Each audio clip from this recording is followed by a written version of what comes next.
2013లో Krishna tribunal విషయంలో ఇచ్చిన తీర్పుపై నిరసన తెలిపామని మాజీ ఎంపీ బోయినపల్లి వినోద్ కుమార్ తెలిపారు. కర్ణాటక ఆల్మట్టి ప్రాజెక్టు ఎత్తు పెంచమని సుప్రీంకోర్టులో వాదించే అవకాశం ఉందని చెప్పారు.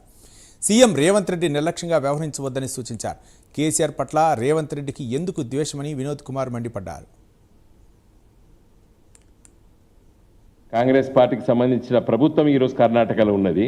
తెలంగాణ రాష్ట్రంలో మరి కాంగ్రెస్ ప్రభుత్వం ఉంది. రేవంత్ రెడ్డి గారు ఇక్కడ ముఖ్యమంత్రి, సిద్దిరామయ్య గారు అక్కడ ముఖ్యమంత్రి గారు. మరి ఆ భూసేకరణ జరిగితే రేపు సుప్రీంకోర్టులో ఎస్ఎల్పి లోపట వాళ్ళు అదే ఆర్గ్యుమెంట్ చేస్తారు. మేము ఇన్ని లక్షల ఎకరాలు 1,33,000 ఎకరాలు రైతుల దగ్గర భూసేకరణ చేసినాము, వాళ్ళని నిర్వాసితులు చేసినాము, మరి మీరు తప్పనిసరిగా ఈ హైట్ పెంచాలని చెప్పి ఆర్గ్యుమెంట్స్ మొదలు పెడతారు వాళ్ళు.